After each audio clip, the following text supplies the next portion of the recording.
Era uma tarde quente de junho de 1999 no estado do Missouri, nos Estados Unidos. Um homem chamado Ricky McCormick havia sumido há alguns dias sem deixar rastro. Tinha 34 anos, vivia na pobreza, nunca havia concluído o ensino médio e as pessoas que o conheciam descreviam alguém simples, solitário, sem inimigos declarados. Quando seu corpo foi encontrado, estava num campo aberto entre as cidades de St. Louis e Arnold, a mais de 160 quilômetros de onde morava. Não havia sinais de violência aparente. Não havia carteira, documentos nem telefone. Mas havia 2 folhas de papel amassadas dentro dos bolsos de sua calça. Naquelas folhas havia algo que, nos 25 anos seguintes, desafiaria as maiores mentes em criptografia do planeta. Os papéis eram cobertos de uma escrita densa, caótica e completamente ilegível para qualquer pessoa. Não era inglês, não era nenhum idioma conhecido. Era uma combinação de letras, números, símbolos matemáticos, parênteses, colchetes e sinais que não seguiam nenhum padrão óbvio. Os investigadores locais tentaram decifrar os bilhetes, não conseguiram. O caso foi encaminhado para o FBI. Os analistas do FBI tentaram decifrar os bilhetes, não conseguiram. Em 2011, mais de 12 anos após a morte de Ricky McCormick, o FBI fez algo incomum. Tornou públicos os documentos e pediu ajuda à sociedade. O comunicado dizia que os melhores especialistas em criptografia da agência haviam esgotado todos os recursos disponíveis sem resultado. Qualquer pessoa no mundo que tivesse uma pista era convidada a entrar em contato. A resposta foi enorme. Matemáticos, linguistas, engenheiros, entusiastas de criptografia de dezenas de países analisaram os bilhetes. Nenhum deles conseguiu decifrar uma única linha. Mas quem era Ricky McCormick? Essa pergunta importa mais do que parece. Ricky tinha dificuldade de ler e escrever em inglês. Sua família confirmou que ele era praticamente analfabeto.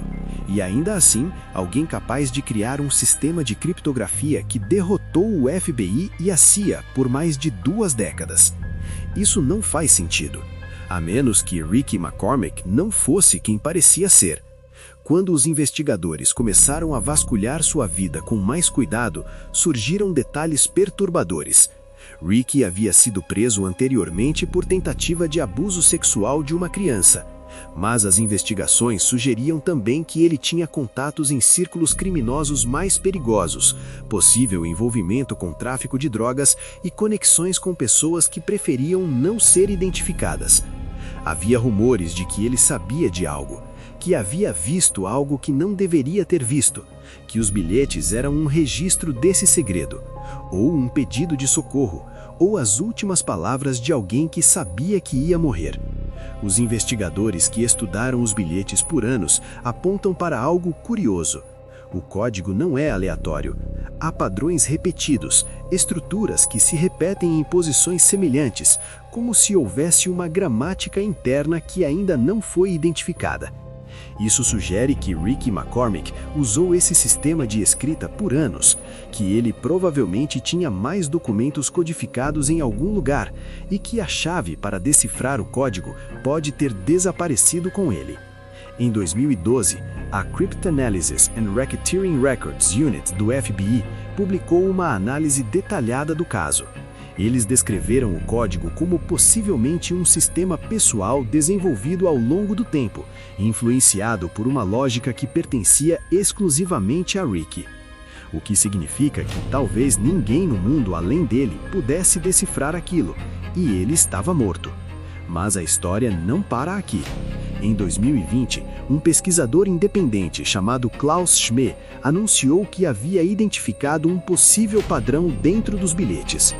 Ele notou que algumas sequências de letras poderiam corresponder a um sistema de substituição simples, onde cada símbolo representa um fonema ou uma sílaba. Schmé passou meses decompondo os bilhetes, e então algo mudou. Certas sequências começaram a produzir combinações que lembravam palavras em inglês, fragmentos, não frases completas, não mensagens claras, mas pedaços de palavras que pareciam reais, como se a mensagem estivesse começando a emergir do caos. E então o esforço parou. Schmee não publicou os resultados específicos, não explicou por quê. Simplesmente parou de falar sobre o caso. Outros pesquisadores que tentaram retomar o trabalho dele encontraram apenas silêncio. Isso alimentou novas teorias. A mais perturbadora delas sugere que alguém, em algum momento, decidiu que era melhor que aquele código nunca fosse decifrado, que o que está escrito naquelas folhas é perigoso demais para vir à tona, que Ricky McCormick não morreu por acaso, que ele foi silenciado e que os bilhetes não eram um diário pessoal, eram evidência.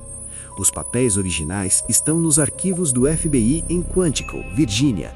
Réplicas fotográficas circulam na internet e podem ser encontradas até hoje.